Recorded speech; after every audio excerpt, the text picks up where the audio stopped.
Si tu as une agence entre 3 et 5 000 euros par mois, tu t'es probablement fait la remarque suivante qui est que ta niche est saturée. Okay, que tu dois juste changer de marché, aller dans un océan bleu et que finalement c'est ça la raison qui fait que tu n'arrives pas à casser ce foutu plafond de verre entre 10 à 15 000 euros par mois. Et si tu t'es fait cette remarque, comme quoi ta niche était saturée, sache que tu as probablement raison. Ok, a priori, si tu es dans une niche classique, elle est saturée. Okay, et la plupart des agences d'ailleurs avec lesquelles je travaille, elles sont dans des niches saturées. L'objectif de cette vidéo, c'est de t'expliquer pourquoi est-ce que la saturation est littéralement ton meilleur allié en 2025-2026 pour ton agence. Comment est-ce que tu vas pouvoir utiliser la saturation pour écraser la concurrence, mais littéralement écraser ta concurrence, faire en sorte d'être omniprésent dans ta niche et éclipser chacun de tes concurrents. Créer ta catégorie de 1 au sein de ta niche et faire en sorte qu'en fait, il n'y ait aucun comparatif avec ta brand, avec ton agence. Okay, et ça vient de quelqu'un qui a travaillé dans une des niches les plus saturées, les plus compétitives, notamment dans le marché US, agence immobilière, agence marketing, etc. Je vais t'expliquer comment est-ce qu'on va faire tout ça. Ça va être très très simple et on va y aller directement. Je t'ai pris quelques notes pour que tu aies des exemples très concrets. Le premier point là que j'ai envie de discuter avec toi, c'est vraiment ce côté créer sa catégorie de 1. La plupart des agences aujourd'hui, tu le vois probablement, elles travaillent avec une niche relativement classique. Là, je vais te prendre l'exemple des e-commerce, des marques e-commerce, donc les agences de com, de pub qui aident les marques e-commerce. Okay, et généralement, voilà, l'objectif c'est de leur faire plus de sales, etc. La manière avec laquelle elles se positionnent, très souvent, tu vas voir des choses du genre on aide les marques e-commerce à développer leur chiffre d'affaires, tu vois, ou à augmenter leur CA, bref. Ça, c'est le genre d'angle avec lequel ils se présentent. Le fait de créer ta catégorie de 1, ça va être ce processus qui va te permettre de travailler dans une niche saturée, mais d'être absolument incomparable à toutes les autres personnes dans ta niche. Donc, je vais te donner un exemple. Supposons que tu es dans cette même niche, des marques e-commerce. Au lieu de te présenter par exemple comme une agence de pub, de dire je suis une agence de pub ou une agence de créatif pour les marques e-commerce, tu vas pouvoir faire quelque chose du genre. On aide les marques de fashion entre 30 et 100 000 euros par mois à augmenter leur ROAS de 50 à 60% en moins de 90 jours. 100% à la performance. Donc là, comme tu le vois, je suis toujours dans la même niche, mais ce que j'ai fait, c'est que je me suis sous-niché. Donc, je parle des marques de fashion cette fois-ci. En plus de ça, je leur vends une transformation. Je ne suis pas en train de leur dire on va faire des créas, on va faire de la pub, on va faire de la com. Ils s'en fichent complètement. Je suis en train de leur vendre la transformation désirée, ce qu'ils veulent. Donc, ces marques-là, ce qu'elles veulent, c'est avoir un meilleur ROAS, donc un meilleur retour sur la dépense publicitaire. Mais on n'a pas envie de parler à n'importe qui. On a envie de parler aux marques fashion qui font entre 30 et 100 000 euros par mois. C'est-à-dire que là, directement, on se porterait comme un spécialiste.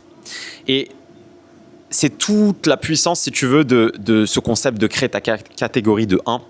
C'est que tu vas pouvoir être dans une position où les personnes à qui tu parles, tu les as tellement bien décrites, tu parles tellement bien leur langage, tu leur vends tellement bien la transformation qu'ils veulent spécifiquement et que d'autres personnes ne voudraient pas, qu'en fait, le niveau de trust que tu crées et le statut de spécialiste que tu vas te créer va littéralement décupler la valeur perçue de ton offre. Et c'est vraiment le premier point que j'ai envie de discuter avec toi dans cette vidéo, c'est que si tu es dans une niche saturée aujourd'hui, a priori, tout le monde se copie. Littéralement, tout le monde se copie. Tout le monde fait la même chose, tout le monde vend les mêmes offres, etc. Créer ta catégorie de 1, c'est-à-dire te sous-nicher et offrir une transformation très spécifique à un avatar très spécifique que tu connais par cœur et dont tu vas parler le langage et à qui tu vas donner une chronologie spécifique pour l'accomplissement de cette transformation, c'est ce qui va te permettre d'éradiquer la concurrence, ou en tout cas c'est ce qui va être la première étape dans ce processus-là.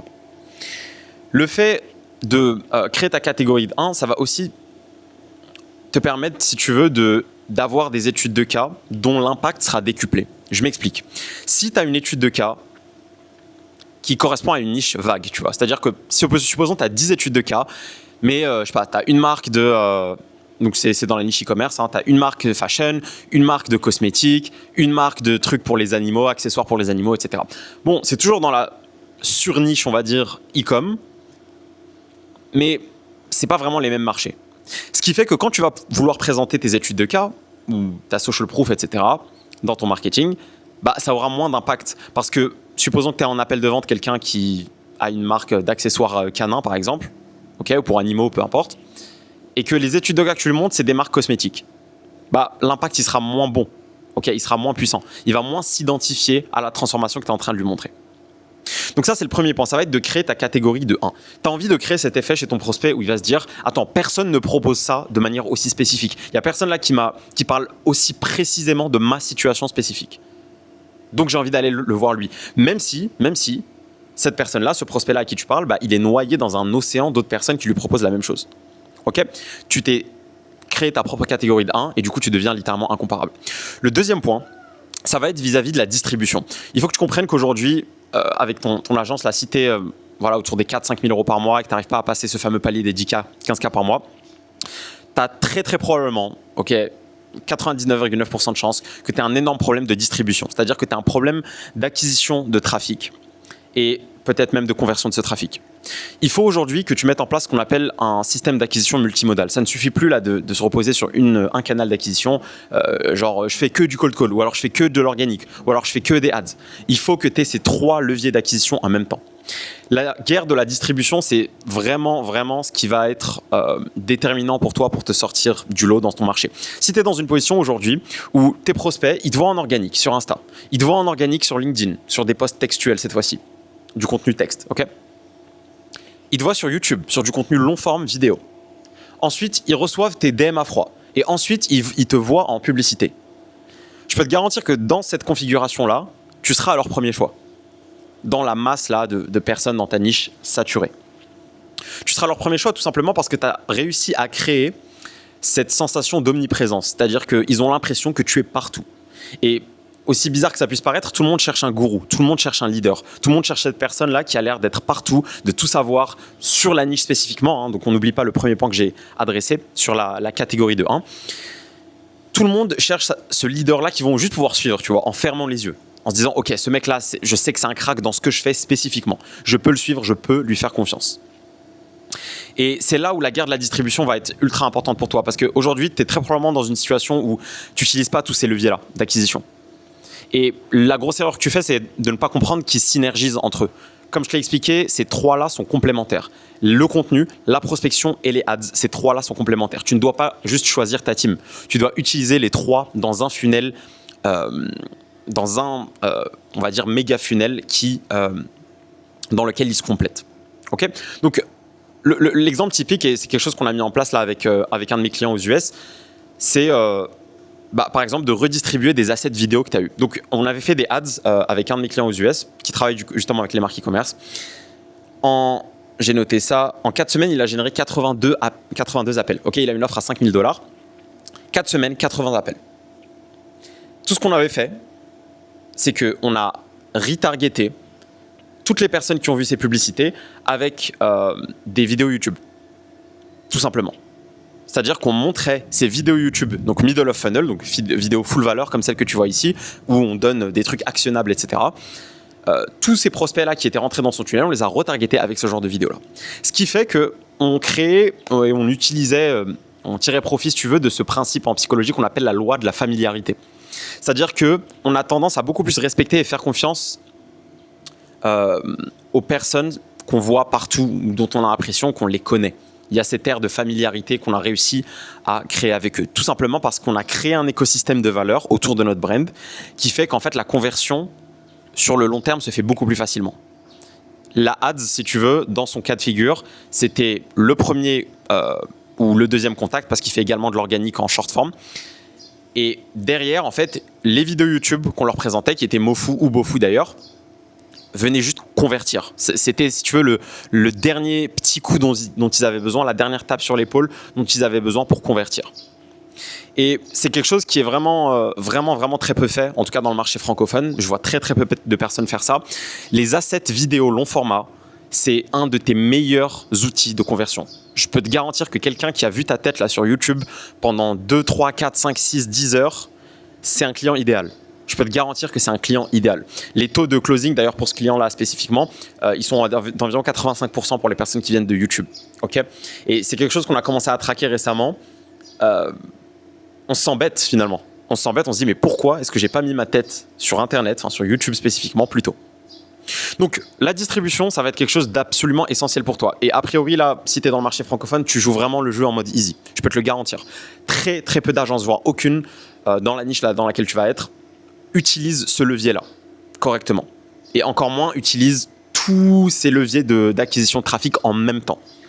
Ok, YouTube, c'est vraiment si tu veux, le truc qui va te permettre de faire la différence. Mais si tu es capable là, de mettre en place toute cette stratégie d'acquisition multimodale, sur laquelle j'ai fait une vidéo, d'ailleurs, je crois que c'est l'avant-dernière vidéo, à l'heure où tu vas voir cette vidéo. Donc comment mettre en place toute cette stratégie d'acquisition multimodale. Si tu es capable de mettre ça en place, je peux te garantir que tu vas éteindre littéralement tout le monde. Personne ne fait ça. Personne ne fait ça.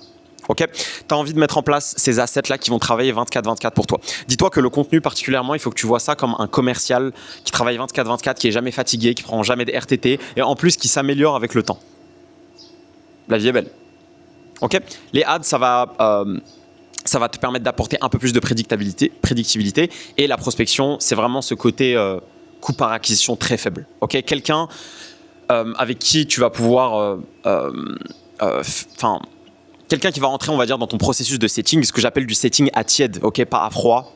Ça ne marche plus, les trucs à froid, ou en tout cas, il ne faut pas qu'ils restent froids longtemps. À tiède, c'est-à-dire que tu as incorporé dans ton processus de setting des éléments chauffants, donc par exemple des assets vidéo long format, YouTube. Ce processus-là, il aura encore une fois beaucoup plus d'impact si tu as du contenu à côté, si tu as vu en ads à côté, si tu as vu sur YouTube X et Y. Ok ? Donc voilà pour la partie distribution. Ça, c'est vraiment le nerf de la guerre. Il faut que tu utilises un maximum de ces leviers-là dans ton agence. L'exemple typique aussi, c'est des personnes qui ont du contenu court. Ok, donc voilà, tu as compris avec ton agence que tu devais générer du contenu court pour capter un maximum d'attention, donc que ce soit texte ou vidéo. Mais elles ne repostent pas ce même contenu-là sur d'autres plateformes. Ça ne te coûte absolument rien de reposter ou de copier-coller les vidéos là que tu as fait sur Instagram, sur Facebook, sur LinkedIn, sur Twitter, sur TikTok. Hop là, tu as déjà multiplié par 4 ou par 5 ton reach avec un type de contenu. Parce que la vidéo, tu l'avais déjà faite. Ça ne te demande pas plus d'efforts supplémentaires. Okay. Derrière, en termes de distribution, ça a un effet boule de neige absolument monumental. L'autre point, ça va être les mécanismes de conversion que tu vas utiliser. Il y a beaucoup de personnes, oula, il commence à pleuvoir, je vais te bouger d'ici.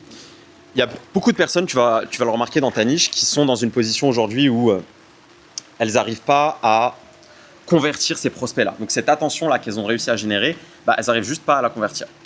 Et la facilité que tu vas trouver si tu es quelqu'un qui a mis en place un maximum de ces mécanismes de conversion. Donc mécanisme de conversion, ça peut être par exemple un setter, ça peut être par exemple un webinaire, ça peut être par exemple une VSL, ça peut être par exemple une vidéo YouTube.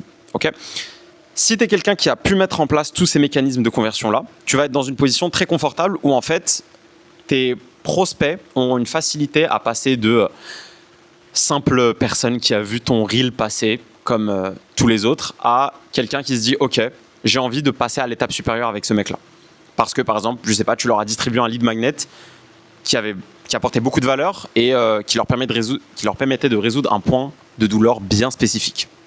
Okay, on en revient encore une fois à l'étape 1. Si ce point de douleur-là est exprimé dans le jargon de la niche et qu'en plus, tu es dans une position où tu parles à un avatar client bien spécifique, okay, tu t'es créé ta fameuse catégorie de 1, là, ça va faire mouche très, très rapidement.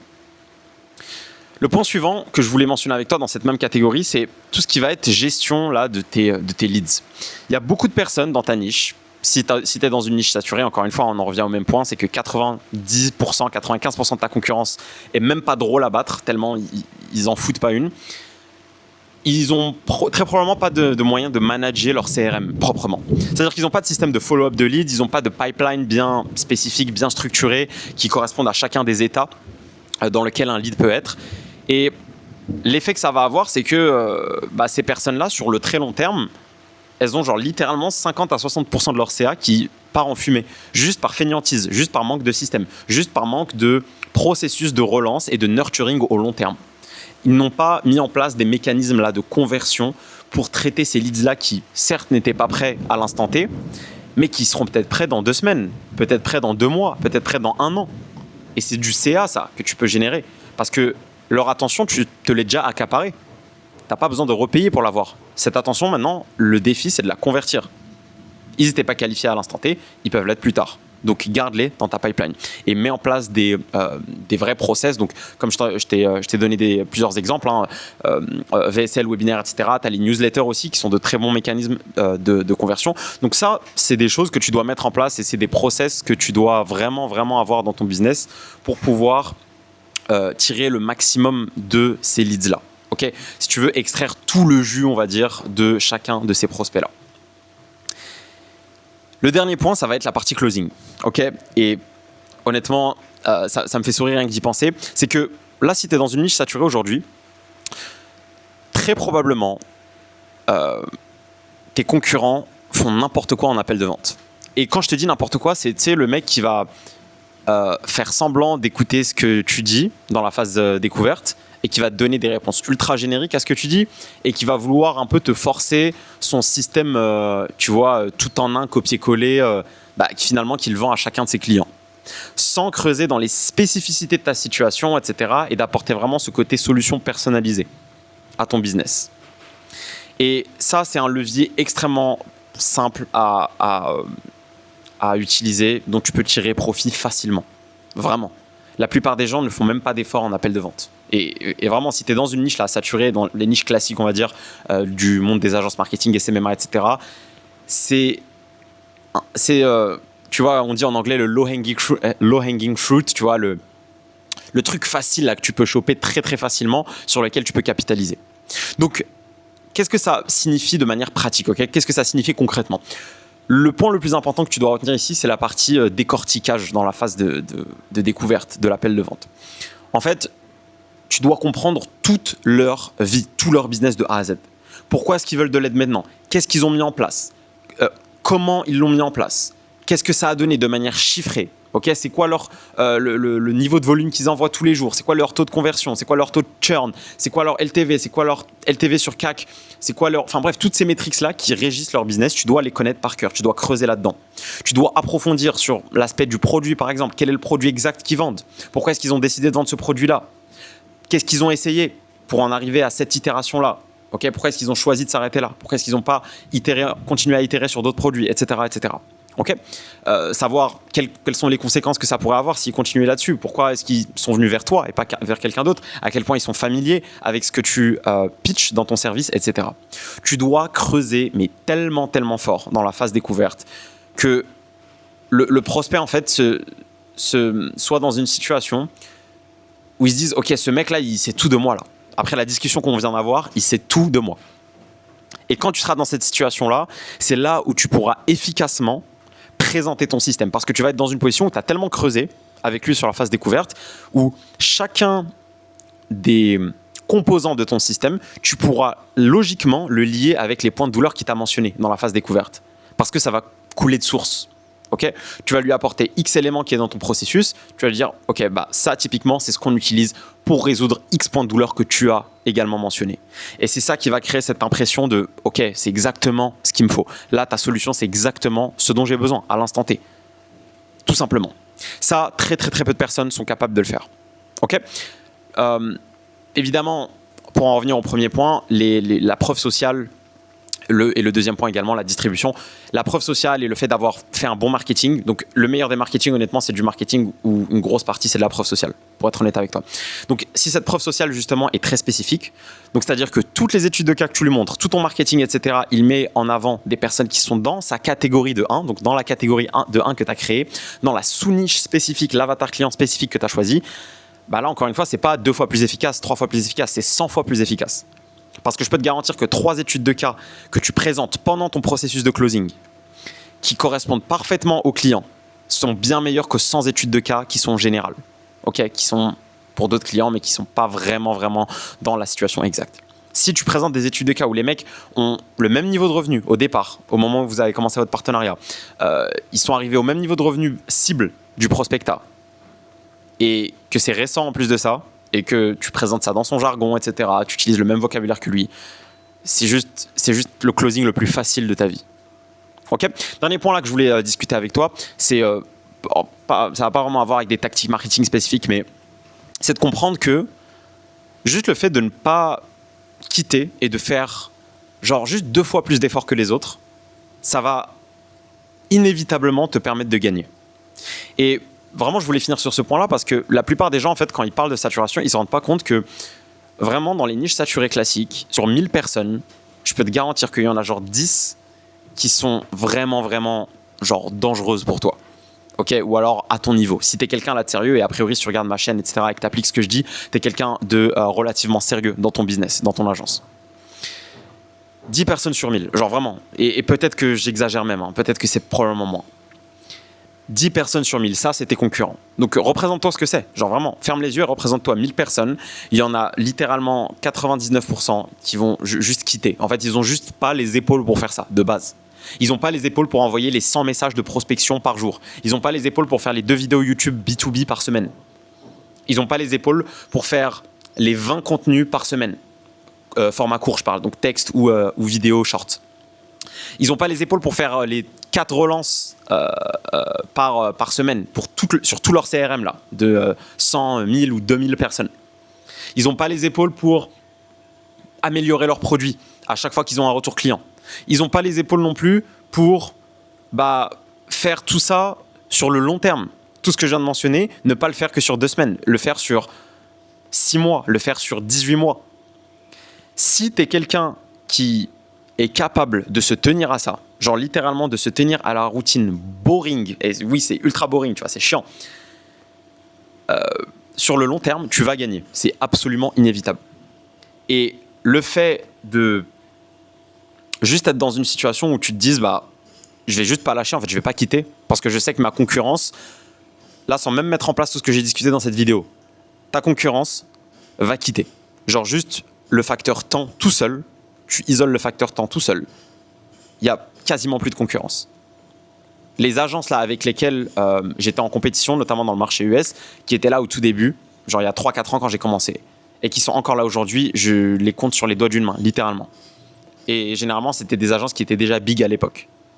Mais c'est ceux qui étaient débutants comme moi il y a 4 ans, donc qui ont commencé de zéro il y a 4 ans, et qui aujourd'hui encore sont dans la course, et qui ont scalé, etc., qui font des revenus décents, plusieurs 6 chiffres par an, etc. Sur les doigts d'une main. Et on parle du marché US, hein, un des marchés les plus gros du monde. Probablement le marché le plus gros du monde dans ce monde des agences. Donc vraiment tiens-t'y parce que les gens ne sont pas difficiles à battre aujourd'hui. Vraiment. Donc voilà en gros pour cette vidéo sur le côté saturation. Je t'invite vraiment à appliquer tout ça en détail. Applique ça, tu vas prendre en note tout ce que j'ai mentionné dans la vidéo. Mets-le en pratique.